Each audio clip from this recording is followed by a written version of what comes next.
فرمایا لا صلاۃ لمن لم یقرأ بفاتحۃ الکتاب،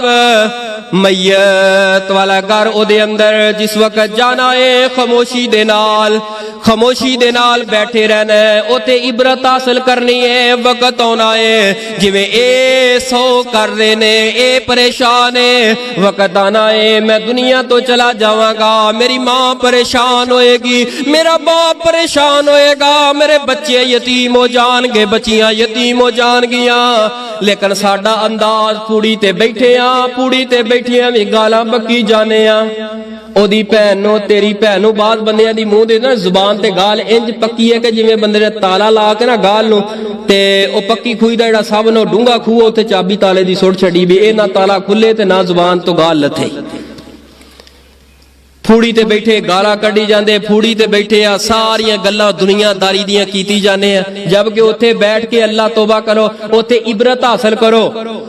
میرے پیغمبر صلی اللہ علیہ وآلہ وسلم نے صبر سکھایا ہے، صبر کرنا ہے، اس موقع تے آ کے صبر کرنا ہے، کنہاں نو سکھانا ہے؟ میت دے ورثاء نو جڑے پریشانی اندر غم اندر ہے، ایتھے آ کے بار بار ہاتھ چوکے نہیں کہنا یار دعا کرو یار دعا کرو، کعبہ دے رب دی قسم ہے انداز میرے پیغمبر دا نہیں، اپنی زبان چو دعائیہ کلمات کہہ دے، اتنا ہی کافی ہے، اتنا ہی کافی ہے۔ اور بعض علماء خطبہ نے کیا ہے کہ ادھروں وضو نہیں کیتا ہوندا، سگریٹ پیتی ہوندی ہے، ادھروں آ کے کہندے نے فاتحہ کو، میں کیا کرنا اللہ دی قسم اگر وضو بھی کیتا ہوئے بندہ بیت اللہ دے آب زمزم دے نال نہا کے آ جائے، بالکل پاک صاف آ کے ہاتھ چکے تاں بھی جائز کوئی نہیں، کیوں جائز نہیں؟ میرے پیغمبر دا انداز نہیں، میرے پیغمبر دی سنت نہیں۔ وَلَا تُبْتِلُوا أَعْمَالَكُمْ،